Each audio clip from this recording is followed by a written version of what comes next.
الحمد لله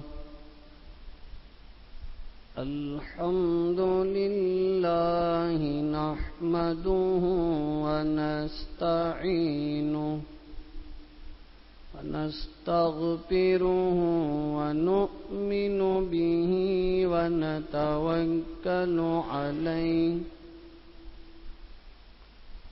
ونعوذ بالله من شرور أنفسنا ومن سيئات أعمالنا من يهد الله فلا مضل له ومن يضلله فلا هادي له ونشهد أن لا إله إلا الله وحده لا شريك له ونشهد أن سيدنا وسندنا وإمامنا وحبيبنا وشفيعنا وهادينا ومرشدنا ومولانا محمدا عبده ورسوله أرسله بالحق بشيرا ونذيرا وداعيا إلى الله بإذنه وسراجا منيرا أما بعد فعن عائشة رضي الله تعالى عنها قالت قال رسول الله صلى الله عليه وسلم من التمس رضا الله بسخط الناس كفاه الله مؤونة الناس ومن التمس رضا الناس بسخط الله وكله الله إلى الناس أو كما قال صلى الله عليه وسلم. بزرگان محترم، عزیزان گرامی، السلام علیکم ورحمۃ اللہ وبرکاتہ.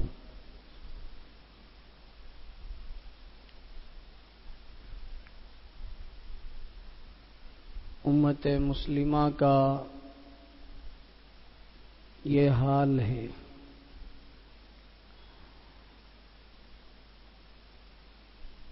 رمضان المبارک کا مقدس مہینہ اللہ نے عافیت کے ساتھ پورا فرمایا. اس کے روزے مکمل ہم کو نصیب فرمائے، تراویح نصیب فرمائی، ذکر تلاوت نصیب فرمائی، اعتکاف نصیب فرمایا، زکوٰۃ کی ادائیگی نصیب فرمائی، نفلی عبادات کی توفیق ہوئی. ان ساری اللہ کی نعمتوں کے شکر میں رمضان کے بعد کے جمعے کا یہ حال ہے. یہ اللہ کی شکر گزاری کا عالم ہے. اس سے بڑی اور غفلت کیا ہو سکتی ہے؟ غفلت کی چادر میں اتنے گھر گئے ہیں، اتنے گر گئے ہیں، باہر نکلنا مشکل لگ رہا ہے. اللہ ہی سب کی حفاظت فرمائے. اللہ کی رحمت کی بارش کیوں ہوگی؟ اللہ کی مہربانی کیوں ہوگی؟ اپنوں کی شکایت اپنوں سے. کیا حال ہے مسلمانوں کا؟ کیا اللہ کی قدردانی، کیا شکر گزاری، کیسے زندگی کیا کسی کو مرنا ہی نہیں ہے؟ ہمیں سے کسی کو موت ہی نہیں آئے گی؟ قبر میں نہیں جانا ہے؟ اللہ کے پاس سوال نہیں ہوگا؟ یہ جو سوشل میڈیا ہے، اس میں واٹس ایپ میں اور دوسرے سروس سوشل میڈیا کی جتنی بھی ہیں، اس میں آپ نے دیکھا ہوگا ایک مسلمانوں کا حال یہ ہے کہ ایک چاند دیکھ کر اس نے نماز کو شروع کیا، دوسرا چاند دیکھ کر اس نے نماز کو بند کر دیا۔ یہ باتیں آپ کی خدمت میں بولنے کی نہیں ہیں، چونکہ جتنے اب یہاں حاضر ہیں میں یقین کے ساتھ کہہ سکتا ہوں کہ یہ وہ لوگ ہیں جو پورا سال آنے والے ہیں۔ یہ بات انشاءاللہ اللہ نے توفیق دی تو آخر میں پھر ریپیٹ کریں گے۔ جو آخر میں جو مجمع آتا ہے نا، ہم کسی کو بد دعا نہیں کر رہے ہیں، شکایت کر رہے ہیں کہ بھئی ہمارا حال کیا ہے۔ آئیں گے آخر میں اور خواب اتنا بڑا دیکھیں گے، جنت میں سب سے پہلے رہیں گے، حضرت بلال سے بھی پہلے رہیں گے۔ حضور نے پوچھا نہیں تھا ان سے کہ بلال کیا بات ہے، تم ہم سے بھی آگے آگے چل رہے تھے، تمہارے چپلوں کی آواز آ رہی تھی۔ تو ایسے حضرت بلال سے بھی پہلے رہیں گے، جو قوم آخر میں آتی ہے نا جمعوں میں۔ افسوس ہے، دکھ ہے، غم ہے، مسلمان کب سدھریں گے؟ کب ان کو بیداری آئے گی؟ کب احساس ہوگا؟ تعجب ہے۔ بہتر تو یہی ہے کہ ان بیانات کو ختم کر دیا جائے۔ 1-20 کو ڈائریکٹ عید کا جمعے کا خطبہ ہو جائے، پھر نماز ہو جائے، چھٹی کرنی۔ یہ ہماری مسجد کا حال فقط نہیں ہے، سب جگہ یہ جہاں قبرستان ہے وہاں لوگ قبر کی زیارت کے لیے کچھ جمع ہو جاتے ہیں، بس۔ اس کے علاوہ پورے شہر، پورے علاقے میں آپ دیکھ لیجئے، سب کی یہی حالت ہے۔ الا ماشاء اللہ چند مسجدیں ہوں گی جہاں لوگ جو ہے جمع ہو جاتے ہوں گے، باقی اکثر مسجدوں کا حال یہی ہے۔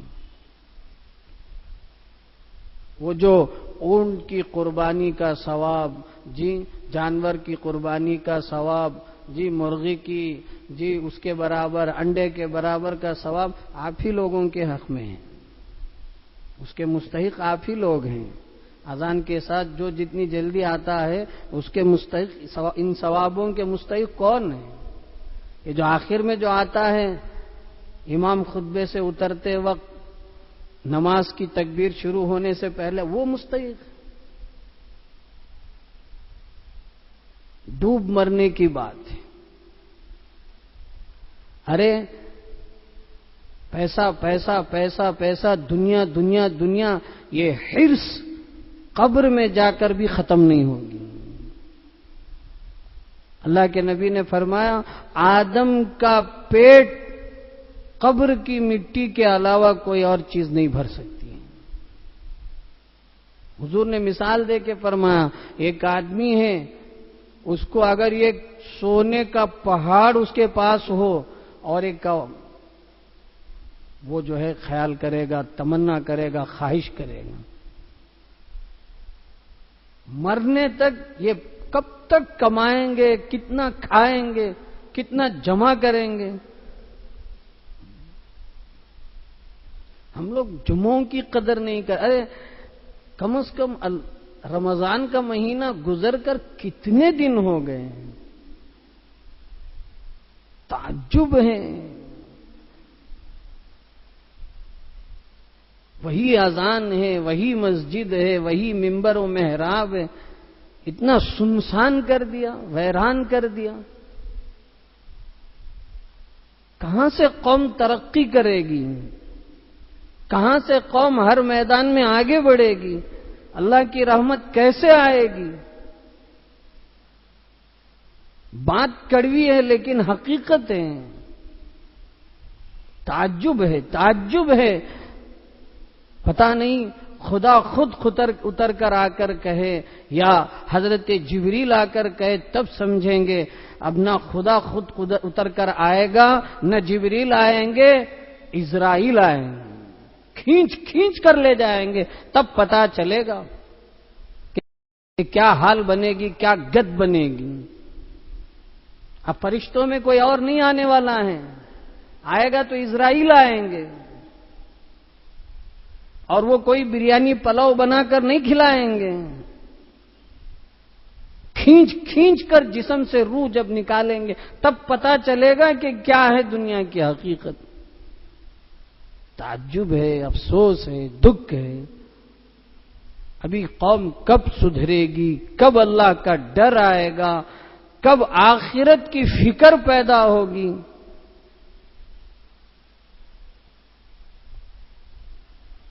2 سال کی مدت میں لاک ڈاؤن کے زمانے میں ایک جمعے کے لیے لوگ کتنے تڑپ رہے تھے، اور وہ تڑپنے والے وہی تھے جو سال بھر تڑپتے تھے. باقیوں کو تو بہت اچھا تھا کہ بھئی چلو چھٹی ہو گئی، پڑھو نہ پڑھو کوئی پوچھنے والا نہیں، کوئی فکر نہیں. اب اللہ نے کتنی عافیت دی، کتنی عافیت دی، کتنی مہربانی کا معاملہ کیا. پوری عافیت کے ساتھ رمضان کا مہینہ نصیب ہوا. اس سے بڑی نعمت اور کیا ہو سکتی ہے؟ اور رمضان گزرنے کے بعد یہ حالت، یہ عالم. اللہ اکبر، اللہ اکبر. اللہ سب کو صحیح سمجھ عطا فرمائے، نیک ہدایت اور توفیق عطا فرمائے. ہمارے اکابرین قرآن و حدیث کی روشنی میں ایک بات ہمیشہ کہتے ہیں، اگر کسی نے فجر کی نماز پڑھی جماعت کے ساتھ تو یہ مطلب ہوتا ہے کہ اس کی عشاء کی نماز اللہ کے نزدیک قبول ہو گئی، اس لیے اسے فجر کی توفیق ہوئی. اور اگر ظہر کی پڑھتا ہے تو یہ علامت ہوتی ہے کہ فجر کی قبول ہو گئی، اس لیے دوسری نماز کی توفیق. یعنی علماء کہتے ہیں، اکابرین کہتے ہیں، اہل اللہ کہتے ہیں کہ ایک عبادت کے بعد دوسری عبادت کی توفیق کا ہو جانا یہ علامت ہے. ظاہری اعتبار سے ضروری اور یقینی نہیں ہے. اکابرین اللہ والے کہتے ہیں کہ اگر ایک عبادت کے بعد دوسری عبادت کی توفیق ہو گئی تو گویا کہ پہلی عبادت اللہ کے دربار میں قبول ہو گئی.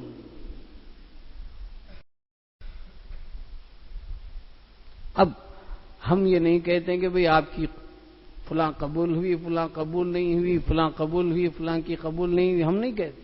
ہر آدمی اپنا فیصلہ کر سکتا ہے. اللہ اکبر. اللہ امت مسلمہ کو اس کی عبادت کا اور اس کی شکر گزاری، اس کی قدر دانی کی توفیق عطا فرمائے.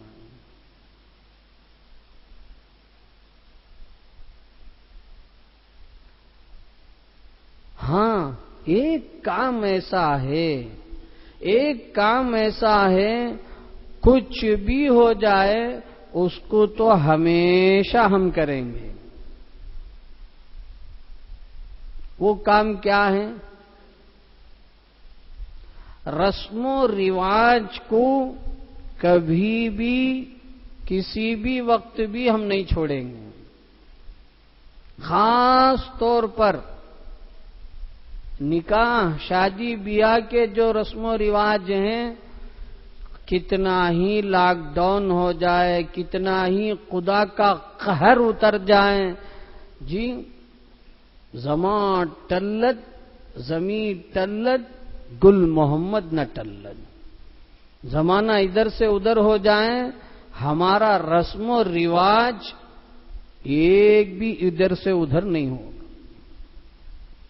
ابھی دیکھ لیجئے، اللہ نے اتنی مہربانی کی عافیت کے ساتھ، خیر کے ساتھ، اچھائیوں کے ساتھ، ہمدردیوں کے ساتھ، جی پیار و محبت کے ساتھ یہ رمضان کا مہینہ ہم کو نصیب ہوا۔ اب یہ رمضان کے مہینے کے بعد اور 10-12 دن دم پکڑ کر ہم رہیں گے۔ کیوں؟ اس لیے کہ امتحانات چل رہے ہیں اسکولوں میں۔ اس کے بعد سلسلہ شروع ہوگا شادیوں کا۔ کارڈ سب چھپ گئے ہیں، تقسیم ہو گئے ہیں، اب سب ساری چیزیں آرڈر ہو گئی ہیں۔ اب کیا ہے، میں 15 کے بعد 15 سے ہی جی شروعات ہو جائیں گے۔ ایک رسم نہیں چھوٹے گی۔ بلانے والے کیا بلائیں گے؟ ہلدی، شکرانہ، نکاح، ولیمہ، جلوہ، حلوہ، سب میں آنا ہے، ایک بھی نہیں چھوٹنا ہے۔ ڈیکوریشن کے نام پر ہزاروں پیسے پانی کی طرح برباد ہوں گے، ضائع ہوں گے۔ سیریل لائٹوں کے نام پر ہزاروں پیسے، جی خدا ناراض ہو کل راضی ہو جائیں گے، خدا ناراض ہو کل راضی ہو جائیں گے، ان کو منا لیں گے، 2 رکعت ہم ایسی پڑھیں گے خدا راضی ہو جائے گا۔ لوگ ناراض نہیں ہونا چاہیے، رشتہ دار گلا شکوہ نہیں کرنا چاہیے۔ جی یہ سب کون کر رہا ہے؟ ہم ہی لوگ کر رہے ہیں۔ جی کارڈ اتنے بڑے بڑے، جی ایک کارڈ کی قیمت، اللہ اکبر، جی دعوتیں فلاں۔ ابھی 2 سال لاک ڈاؤن میں لوگ کھانے پینے کو ترسنے کے لیے مجبور ہو گئے تھے، ہے لیکن آدمی باہر نہیں نکل سکتا۔ اب اس کے پاس دودھ نہیں ہے، فلاں نہیں ہے، جی اس کے لیے راشن پہنچاؤ، دودھ پہنچاؤ، فلاں پہنچاؤ۔ ابھی پانی کا ایک سیلاب کی شکل میں ہمارے شہروں کے اطراف میں آ گیا تھا، جی رمضان سے پہلے۔ لوگ گھروں کے اندر پانی، گھر ہے بے گھر ہو گئے ہیں، ان کو کیمپوں میں رکایا گیا، جی کھانے کو ترس گئے، چادر نہیں ہے نیچے بچھانے کے لیے، اوپر اوڑھنے کے لیے، کپڑے سب بہہ گئے، راشن بہہ گیا، فلاں ہو گیا۔ اب وہیں پر جی نیچے سے اوپر تک سیریل لائٹوں کی سجاوٹ ہوگی، بعض جگہ تو گانے بجانے کے ہنگامے ہوں گے، بہت ہنگامے ہوں گے، بڑے بڑے ڈی جی اسپیکر ہوں گے، جی بجے گا، ڈی جی بجے گا، بچے معصوم بچے ناچ رہے ہوں گے، اس کی ویڈیوگرافی ہو رہی ہوگی۔ یہ سب چیزیں ایسی ہیں، اللہ کی رحمت خوب برسے گی، اللہ کی مہربانی ہوگی، اللہ کی توفیق ہوگی، اللہ اپنی نعمتوں سے مالا مال کریں گے، ایسی چیزیں ہیں یہ۔ کون کر رہا ہے؟ ہم مسلمان کر رہے ہیں۔ خدا ناراض ہو جائیں تو کچھ پرواہ نہیں، میرا رشتہ دار ناراض نہ ہو، میرے لوگ ناراض نہ ہوں۔ میں نے خطبے میں ترمذی شریف کی ایک حدیث پڑھ کر سنائی۔ اللہ کے نبی حضرت معاویہ رضی اللہ عنہ مائی جان عائشہ صدیقہ رضی اللہ عنہا کو خط لکھتے، خط لکھا کہ آپ مجھے مختصر نصیحت کیجئے، زیادہ مت کیجئے، مختصر نصیحت کیجئے۔ یہ خط ان کے نام پر لکھ کر بھیجا۔ وہ خط حضرت مائی جان عائشہ صدیقہ رضی اللہ عنہا کو پہنچا، انہوں نے وہ خط پڑھا، جوابی خط لکھا، ریپلے جوابی خط لکھا، تو اس میں لکھا سلام خیریت لکھنے کے بعد میں نے اللہ کے رسول صلی اللہ علیہ وسلم سے سنا ہے، من التمس رضا اللہ بسخط الناس جو آدمی کوئی بھی کام، گھر کا، باہر کا، دین کا، کسی بھی اعتبار سے کوئی بھی کام اللہ کو راضی اور خوش کرنے کے لیے کر رہا ہے، جبکہ اس کام کے کرنے سے لوگ ناراض ہو رہے ہیں، لیکن اس کو اس کی کوئی پرواہ نہیں ہے، اسے تو فکر اس بات کی ہے کہ اللہ راضی ہو جائے، تو اللہ کے نبی علیہ السلام نے فرمایا کفاہ اللہ مؤونۃ الناس، اللہ تعالیٰ اس کے لیے کافی ہے۔ لوگوں کی شکوے شکایت، لوگوں کے بوجھ، لوگوں کی ہر طرح کی چیز سے اللہ اس کے لیے کافی ہے، اور جس کا اللہ ہو جائے، جس کے لیے اللہ کافی ہو جائے، اس کی کامیابی میں کیا سوال ہے۔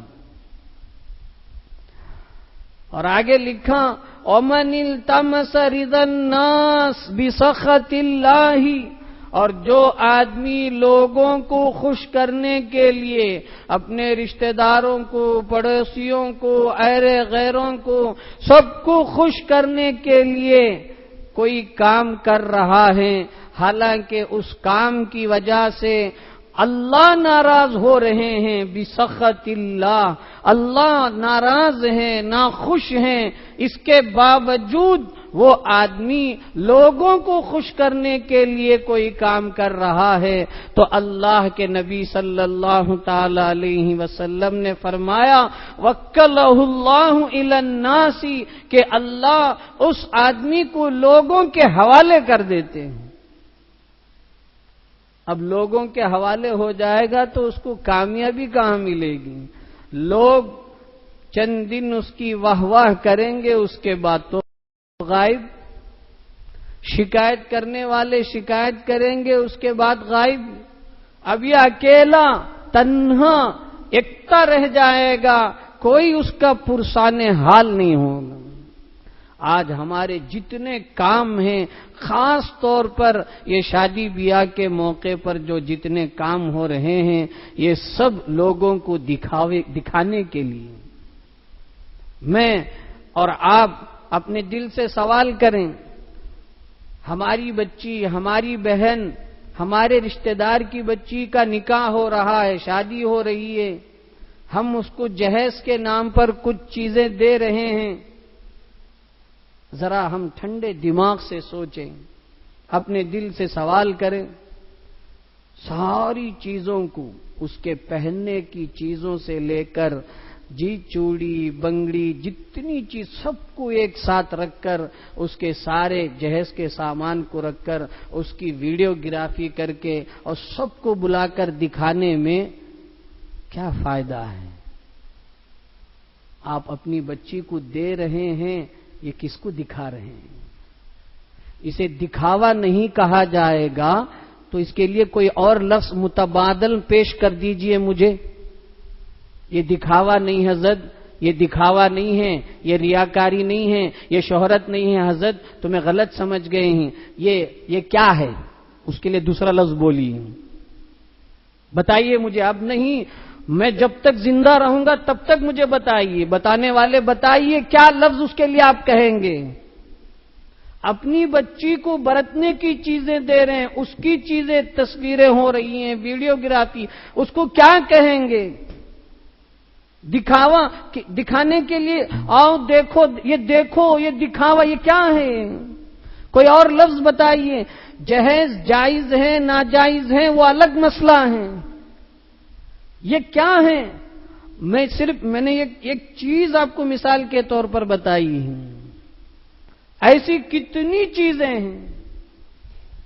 نکاح کے موقع پر، شادی بیاہ کے موقع پر، میرے دوستوں، بزرگوں، عزیزوں، میں دل کی گہرائیوں سے ادب کے ساتھ یہ بات پیش کر رہا ہوں، اب اس مہینے میں، اس کے بعد جتنے بھی نکاح ہوں گے، اللہ کا واسطہ دے کر میں درخواست کر رہا ہوں، اللہ کے واسطے رسم و رواج سے ہٹ کر، دکھاوا ریاکاری سے ہٹ کر، سنت رسول اللہ اور اسلامی طور طریقے کے مطابق اپنے گھر کی شادی بیاہ نکاح کے تقریبات کو انجام دیں۔ برکت ہوگی، زندگیوں میں بہار اور خوشیاں آئیں گی۔ اور جب ہم رسم و رواج کو اپنائیں گے، سنت رسول کے طریقے کو چھوڑ دیں گے، ہم اگر برکت اور خیر اور خوشیوں کی امید رکھتے ہیں تو یہ امید ایسے ہی ہے جیسے پانی میں لکھنا۔ اس سے پہلے بھی ہم نے کہا کہ پانی میں لکھنے کی چیز کوئی برقرار نہیں، ایسے ہی رسم و رواج میں برکت کی امید بیکار ہے، رسم و رواج میں کبھی برکت نہیں آئے گی۔ اس لیے ہم آپ سبھی سے گزارش کرتے ہیں، ہم سب اس کی کوشش کریں کہ ہمارے گھروں کے اندر جتنے بھی نکاح اور شادی اور دوسرے خوشی کے مواقع آ رہے ہیں، اس میں ہم قرآن و حدیث کی روشنی میں اللہ کے احکامات اور پیغمبر صلی اللہ علیہ وسلم کی تعلیمات کے مطابق ان کو انجام دیں، رسم و رواج سے بچیں۔ آخر میں دو باتیں گزارش کے طور پر۔ ایک بات یہ ہے کہ ابھی ہم نے جو یہی بتایا کہ شادی بیاہ کے اعمال یہ عبادت ہے، اس کو عبادت کے رنگ میں ہم انجام دیں، رسم و رواج کی شکل کو ختم کر دیں۔ اگر ہم ہمت کریں گے، اللہ ہماری مدد کریں گے، ساتھ دیں گے۔ دوسری بات یہ، کل سے ہمارے نوجوان معصوم بچے اور بچیوں کے اسکول میں امتحانات شروع ہو چکے ہیں، 10th کے ہو چکے ہیں، +2 کے آج بھی ہیں۔ یہ سلسلہ چلے گا، پورا مہینہ تک بھی چلے گا۔ میں آپ سبھی سے درخواست کرتا ہوں کہ یہ جو 2 سال کی پڑھائی جو لاک ڈاؤن میں آن لائن وغیرہ کے ذریعے سے کوئی مضبوط پڑھائی نہیں ہو پائی، اس لیے یہ جو امتحانات اب شروع ہو گئے ہیں، میں آپ ذمہ داران بڑوں سے بھی یہ گزارش کر رہا ہوں اور خود پڑھنے والے معصوم بچے اور بچیوں سے درخواست کر رہا ہوں کہ کم از کم ان امتحانات کے دنوں میں ان کے پاس موبائل فون ہرگز مت دیں، سوئچ آف کر کے اپنے پاس رکھ لیں، پوری توجہ کے ساتھ پڑھائی میں دھیان دیں۔ ان کے جو امتحانات کے کچھ اہم امپورٹنٹس ہوتے ہیں ان کو بار بار پڑھیں، جو بھی وقت ملے 10 منٹ 15 منٹ 20 منٹ جتنا بھی وقت ملے اس پڑھائی پر کتاب ان کے ہاتھ میں ہو، پڑھیں اور اچھے نمبرات سے کامیابی حاصل کرنے کی کوشش کریں۔ اس کے بجائے سرسری طور پر ماں باپ بھی اگر کوئی توجہ نہیں دیں گے تو اب تک جتنا نقصان ہوا ہے، امتحان دینے کے بعد بھی کوئی خاص اچھا نمبر نہیں لا پائے تو پھر وہ بیکار ہو جائیں گے۔ اس لیے ان کے ہاتھ سے ان کو سمجھا کر پیار سے، سختی سے نہیں، سختی کا زمانہ اب نہیں رہا۔ بچوں کے ساتھ ہم سختی سے پیش آئیں گے تو کوئی بچہ ہماری بات سننے کے لیے تیار نہیں۔ پیار سے، محبت سے ہم ان کو سمجھا کر، حکمت سے جو بھی طریقہ اپنائیں گے اپنا کر ان کے پاس سے موبائل فون لے کر بند کر کے رکھ دیں۔ ان امتحان کے دنوں میں کبھی پڑھتے ہیں تو ذہن میں بیٹھ جاتا ہے اور ہو سکتا ہے کہ اس پڑھنے کی وجہ سے سوال وہی آ جائے اور اسے جواب لکھنے میں بڑا مزہ آ جائے۔ بہت سارے بچوں نے ہم سے دعاؤں کے لیے کہا، ہم ضرور ان کے حق میں دعا کریں گے، لیکن صرف دعا سے کام نہیں چلتا ہے۔ اگر دعا سے کام چلتا تو پھر یہ سارے اسکول امتحانات کی ضرورت ہی نہیں ہے، دعا سے ہی سب کچھ حاصل ہو جاتا۔ دعا بھی کریں گے لیکن محنت بھی کرنی ہے۔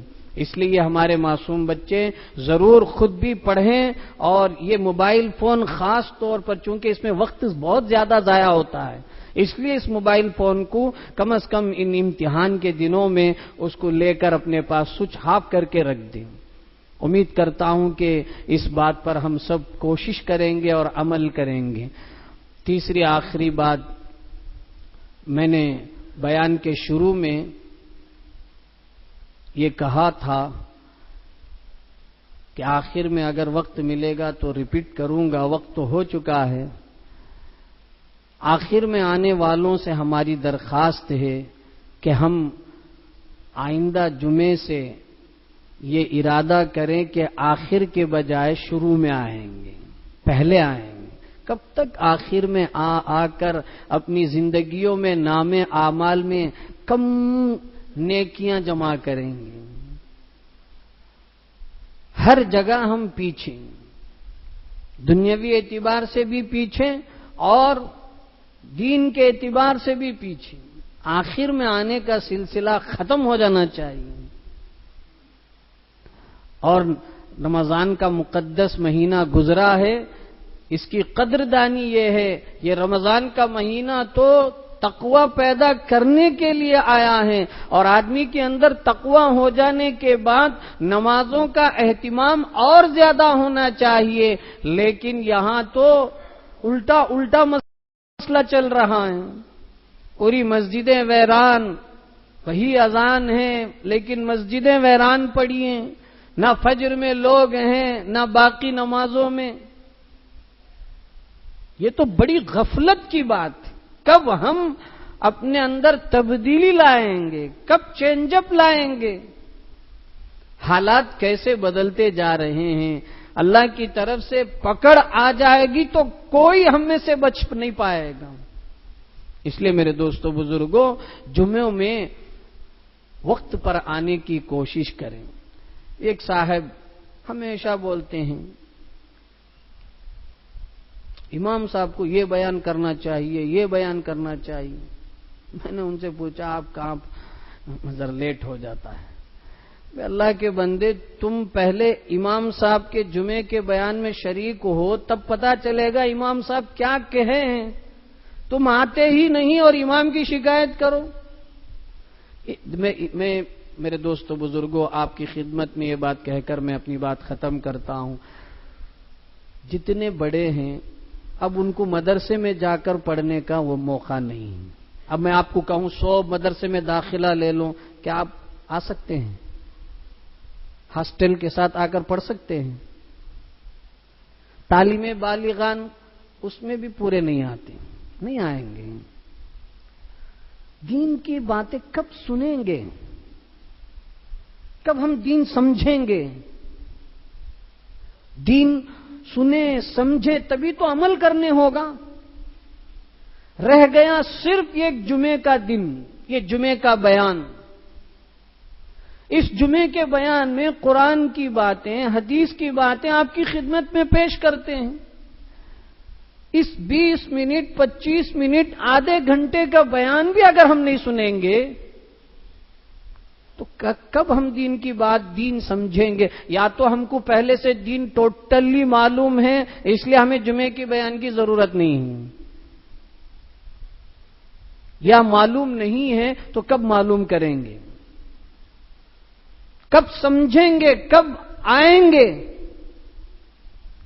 یہ آخر میں آنا، جی یہ ایسی بالکل ناپسندیدہ عمل ہے، یہ جمعے کی توہین ہے، جمعے کی بے ادبی ہے۔ ایک ہفتے میں ایک دن، میں ذرا اتر کر معافی مانگتے ہوئے کہتا ہوں، ہم میں اور غیروں میں کیا فرق رہ گیا ہے؟ کیا فرق رہ گیا ہے؟ وہ بھی ہفتے میں 5-10 منٹ کے لیے مندر جاتے ہیں، چرچ جاتے ہیں، اپنی جو بھی عبادت ان کی ہے کر کے واپس آ جاتے ہیں۔ ان میں ہم نے کیا فرق رہ گیا ہے؟ میرے دوستو بزرگوں، اپنوں کی شکایت اپنوں سے ہے، ہم اپنے اندر تبدیلی لائیں۔ جمعے کا دن اللہ نے ہمیں عید کا دن بنایا ہے، اس دن میں تھوڑی دیر دین کی باتیں قرآن و حدیث کی روشنی میں بتائی جاتی ہیں، بہت سارے باتیں سامنے آتی ہیں، اس کو ہم سنیں گے، سمجھیں گے اور خود بھی عمل کرنا ہے، اور اپنے گھر کی مستورات کو بھی بتا کر ان کو بھی عمل کرانا ہے۔ اس کے لیے یہی ایک دن، یہی ایک وقت رہ گیا ہے۔ اس کے علاوہ قرآن کریم کی تفسیر مسجدوں میں کتنی مسجد میں ہوتی ہے اور کتنے لوگ بیٹھتے ہیں؟ حدیث پاک کا درس کتنی مسجدوں میں ہوتا ہے، کتنے لوگ بیٹھتے ہیں؟ فجر کی نماز میں تھوڑی دیر 10 منٹ 5 منٹ کی کتاب کی تعلیم یا تفسیر ہوتی ہے، کتنے لوگ بیٹھتے ہیں، کتنے لوگ چلے جاتے ہیں؟ عصر میں تعلیم ہوتی ہے، کتنے لوگ بیٹھتے ہیں، کتنے؟ ہم کب سیکھیں گے؟ تھوڑی اس پر توجہ کی ضرورت ہے۔ اللہ تعالی ہم سب کو کہنے سننے سے زیادہ عمل کی توفیق عطا فرمائیں۔ آمین۔ وآخر دعوانا الحمدللہ رب العالمین۔